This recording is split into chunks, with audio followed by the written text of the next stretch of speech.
ഖാല സലഫ് റഹിമഹുല്ലാഹ്, മഹാന്മാരായ സലഫ് സ്വാലിഹീങ്ങൾ പറയാൻ, അൽ കുഫ്റു ഫി അർബഅതി അഷ്യാ, നന്ദികേട് വരുന്നത് 4 വിഷയത്തിലൂടെയാണ്. 4 വിഷയത്തിലൂടെയാണ് നന്ദികേട് വരുന്നത്. 1 ഫിൽ ഗളബ്, ദേഷ്യം വരുമ്പോൾ. 2 വശഹ്വ, മനുഷ്യന്റെ ലൈംഗിക വികാരം അതിന് ഉത്തേജനമുണ്ടാകുമ്പോൾ. 3 അർ റഗ്ബ, ഏതെങ്കിലും ഒരു കാര്യത്തോട് ആഗ്രഹം ജനിക്കുമ്പോൾ. 4-മത്തേത് വറഹ്ബ, ഒരു കാര്യത്തോട് പേടി തോന്നുമ്പോൾ. പേടി, ആഗ്രഹം, ലൈംഗിക അഭിനിവേശം, പിന്നെ ദേഷ്യം. ഈ 3 വിഷയങ്ങളിൽ ഒരു മനുഷ്യൻ കുഫറിലേക്ക് എത്താൻ സാധ്യതയുണ്ട്, നന്ദികേടിലേക്ക് എത്തുമെന്ന കാര്യം തീർച്ചയാണെന്ന് മഹാന്മാരായ പണ്ഡിതന്മാർ. എന്നിട്ട് പറഞ്ഞു, ഖദ് റഅയ്തു മിൻ ഹസനതൈൻ, 2 എണ്ണം ഞാൻ കണ്ടു എന്റെ കണ്ണുകൊണ്ട്. റഅയ്തു റജുലൻ ഗളിബ ഫഖതല ഉമ്മ, ഒരു മനുഷ്യൻ ദേഷ്യപ്പെട്ട് സ്വന്തം ഉമ്മയെ വധിച്ചു കളഞ്ഞത് ഞാൻ എൻ്റെ കണ്ണുകൊണ്ട് കണ്ടിട്ടുണ്ട് എന്ന് ഈ മഹാനായ മനുഷ്യൻ. ദേഷ്യപ്പെട്ടിട്ട് ഉമ്മയോടെന്തോ കയർത്ത് ദേഷ്യപ്പെട്ടിട്ട് ദേഷ്യത്തിൽ ഉമ്മയെ അടിച്ചു അല്ലെങ്കിൽ പ്രഹരിച്ചു, ഉമ്മ മരിച്ചു. അത് നടന്നിട്ടുണ്ട്. വറഅയ്തു റജുലൻ അശിഖ ഫതനസ്വറ, പ്രേമമുണ്ടായിട്ട് ക്രിസ്ത്യാനിയായി ഇസ്ലാമിൽ നിന്ന് ക്രിസ്തു മതത്തിലേക്ക് മതം മാറിപ്പോയ ആളെയും എനിക്കറിയാം. മഹാൻ പറയാം, അത് അബ്ദുർ റഹീം എന്ന് പറയുന്ന ഒരു മനുഷ്യൻ താബിഈകളുടെ കാലത്ത് ഇസ്ലാം സ്വീകരിച്ചിരുന്ന ആളായിരുന്നു. റോമിലേക്ക് യാത്ര പോകുന്ന സമയത്ത് റോമക്കാർ എന്ന് പറഞ്ഞാൽ തുർക്കിക്കാരാണ്. തുർക്കി ഭാഗമൊക്കെ റോമാണ്. തുർക്കിയാണ് പണ്ട് റോം എന്ന് പറയാ. ഇറ്റലിയുടെ റോമിന് റൂമിയ എന്നാണ് അറബി പറയാ. റോമും റൂമിയയും വ്യത്യാസമുണ്ട്. Rome തുർക്കിയാണ്, Constantinople. റൂമിയ എന്ന് പറഞ്ഞതാണ് ഇന്നത്തെ ഇറ്റലിയിലെ റോം പട്ടണം. റോം, സൂറത്തു റൂം ഒക്കെ പറഞ്ഞ തുർക്കിയുമായി ബന്ധപ്പെട്ടിട്ടുണ്ട്. അന്ന് യൂറോപ്പിന്റെ ആസ്ഥാനം തുർക്കിയായിരുന്നു. പഴയ കോൺസ്റ്റാന്റിനോപ്പിൾ, ഇപ്പോഴത്തെ ഇസ്തംബൂൾ, അവിടെയാണ് അബു അയ്യൂബ് അൻസ്വാരി തങ്ങളുള്ളത്. ഇസ്തംബൂളിലാണ് അബു അയ്യൂബ് അൻസ്വാരി റഹ്മത്തുള്ളാഹി അലൈഹി. നബിതങ്ങളുടെ ഷായർ മുബാറക്ക് അവിടെ പരിശുദ്ധമായ ഇവിടുത്തെ ശരീരത്തിലെ താടിയിലെയും തലയിലെയും മുടികൾ, രോമങ്ങൾ അവിടെ സൂക്ഷിച്ചു വെച്ചിട്ടുണ്ട് തബറുക്കിന് വേണ്ടി. ഈ മഹാൻ അബു അയ്യൂബ് അൻസ്വാരി തങ്ങളുടെ മഖാമിൻ്റെ അടുത്ത് അതിപ്പറ്റ ഉസ്താദിന്റെ ഷെയ്ഖ് അബ്ദുൽ ഖാദിർ ഈസ അൽ ഹലബി അഷാദുലി റഹ്മത്തുള്ളാഹി അലൈഹി, അതിൻ്റെ തൊട്ട് മുകളിൽ വലിയ ഖബർസ്ഥാൻ, അവിടെയാണ് അന്തർവിശ്രമം കൊള്ളുന്നത്. റോമിലേക്കൊരു യുദ്ധത്തിന് പോകുന്നു അന്ന് സ്വഹാബികൾ. ഒരു പെൺകുട്ടിയെ കണ്ടപ്പോൾ ഈ മനുഷ്യന് പ്രേമം തോന്നി. ഒരു കോട്ടയുടെ മുകളിൽ നിന്നാണ് ആ പെൺകുട്ടിയെ വിളിച്ചത്. നല്ല സുന്ദരിയായ ഒരു പെൺകുട്ടി വിളിച്ചു. അപ്പോൾ അള്ളാഹു ചില റൈസുകൾക്ക് അള്ളാഹു വലിയ ശരീര സൗന്ദര്യം കൊടുത്തിട്ടുണ്ട്. അങ്ങ് യൂറോപ്പിന്റെ ആ ഒരു വെസ്റ്റ് നോർത്തേൺ അറേബ്യ മുതൽ അങ്ങ് വെസ്റ്റിലേക്ക്, അങ്ങ് യൂറോപ്പിലേക്ക് കടന്ന് അങ്ങേ അറ്റത്തിലേക്ക് കടന്നു പോകും തോറും തൊലിവെളുപ്പും സൗന്ദര്യവും അള്ളാഹു നൽകിയ മനുഷ്യ വിഭാഗമാണ്. പല നിലക്കും ലിതആറഫു ഇന്ന അക്രമക്കും ഇൻദല്ലാഹി അത്ഖാക്കും, നിങ്ങൾ തിരിച്ചറിയാൻ വേണ്ടിയാണ് അള്ളാഹു ഇത് ചെയ്തത്. ആ പെണ്ണ് ഇയാളെ വിളിച്ചു. അയാൾ ആദ്യം ഇല്ല എന്നൊക്കെ പറഞ്ഞു. ആ പെണ്ണെന്തോ അംഗവിക്ഷേപങ്ങൾ കാണിച്ച് ഇവനെ കിണിയിലാക്കി. ഇദ്ദേഹത്തെ ഇബ്നു അബ്ദുർ റഹീം എന്നാളുടെ പേര്, മുസ്ലിമായിരുന്നു, യുദ്ധത്തിന് പോയതാ.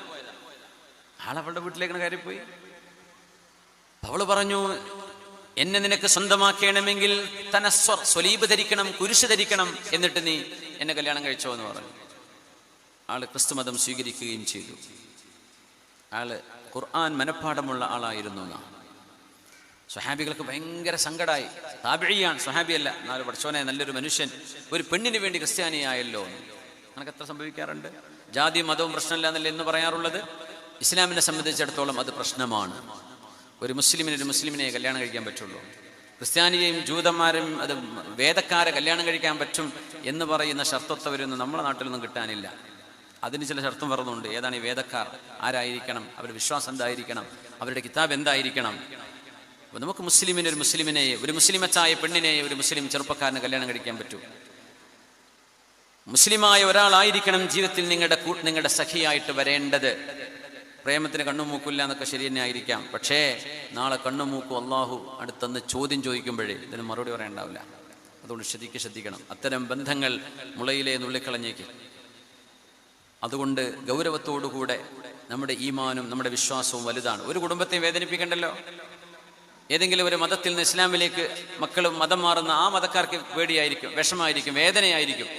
ഇസ്ലാമിൽ നിന്ന് ആരെങ്കിലും പുറത്തു പോകുന്ന മുസ്ലിം കുടുംബങ്ങൾക്കും വേദനയാണ്.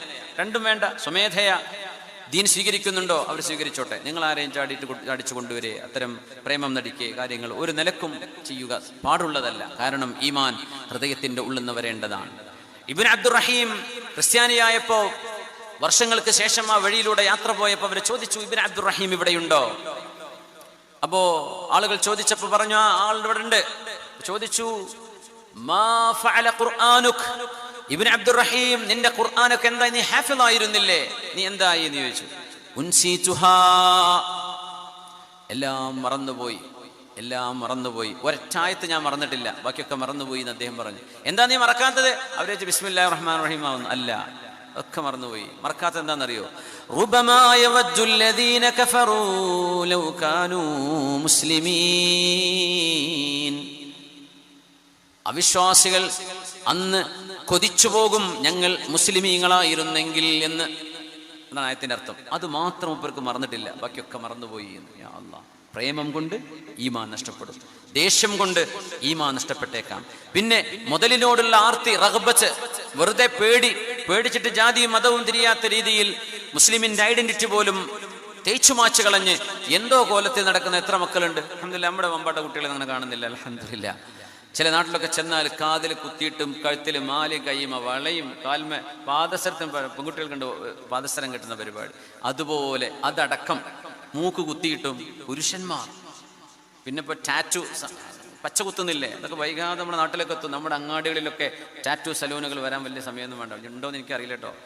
അപ്പോൾ ഇന്നാ ഹദൈനാഹു സബീല ഇമ്മാ ഷാകിറൻ വ ഇമ്മാ കഫൂറ. റഹബത്തും സമ്പത്തിനോടുള്ള ആർത്തി ഉണ്ടായി കഴിഞ്ഞാൽ ഒരുപക്ഷെ കുടുംബ ബന്ധങ്ങൾ മുറിച്ചു കളയും, അല്ലേ? ഹറാമിലേക്ക് മനുഷ്യൻ പോകുന്നു. പേടി തോന്നിയാൽ കോലം മാറുന്നു, രൂപം മാറുന്നു, നമ്മുടെ ഐഡന്റിറ്റി നമ്മൾ ഹൈഡ് ചെയ്യുന്നു. മൻ തശബ്ബഹ ബിഖൗമിൻ ഫഹുവ മിൻഹും. നിങ്ങൾ ആരെയാണോ ഇമിറ്റേറ്റ് ചെയ്യുന്നത്, നിങ്ങൾ അവരിൽ പെട്ടവരാണെന്ന് മുഹമ്മദ് റസൂലുള്ളാഹ് സ്വല്ലല്ലാഹു അലൈഹി വസല്ലം. ആരുടെ ഫാഷനാണോ നിങ്ങൾ എടുക്കുന്നത്, നിങ്ങൾ അവരായിട്ടാ കൂട്ടുള്ളൂ. നിങ്ങളിപ്പോൾ ഒരു മെസ്സിയെ കോപ്പി ചെയ്തു, അല്ലെങ്കിൽ റൊണാൾഡോയെ കോപ്പി ചെയ്തു, വേറെ ആരെങ്കിലും കോപ്പി ചെയ്തു, നിങ്ങൾ ആരെയാണോ കോപ്പി അടിക്കുന്നത്, നിങ്ങൾ അവരോടൊപ്പമാണ്. അവർ സ്വർഗത്തിലേക്ക് പോകുന്നു, സ്വർഗത്തേക്ക് പോകും. ഇല്ലേ, അവർ പോകുന്നിടത്ത് നിങ്ങൾ പോകേണ്ടി വരും. അത്രേ വിഷയമുള്ളൂ. ആരെയും പ്രേമിക്കാനൊന്നും കുഴപ്പമില്ല. പക്ഷേ അവർ പോകുന്നിടത്തേക്ക് നിങ്ങൾ പോകേണ്ടി വരും. ഇതാ പ്രശ്നം. അതുകൊണ്ട് റഹബത്തിലും ദേഷ്യം വരുന്നിടത്തും, വികാരത്തിന്റെ പ്രശ്നങ്ങൾ, വൈകാരികമായ ചിന്തകൾ വരുന്നിടത്ത് ഈമാൻ നഷ്ടപ്പെട്ടു പോകുന്ന പണി മനുഷ്യർ ചെയ്തു പോകുന്നുണ്ട്. അതുകൊണ്ട് അള്ളാഹുവിനോട് കാവൽ ചോദിക്കണം. ഫവഖാഹുമുല്ലാഹു ശർറ ദാലികൽ യൗം വലഖാഹും നദറതൻ വസുറൂറാ വജസാഹും ബിമാ സ്വബറൂ ജന്നതൻ വഹരീറാ. നല്ല ക്ഷമ വേണ്ടി വരും.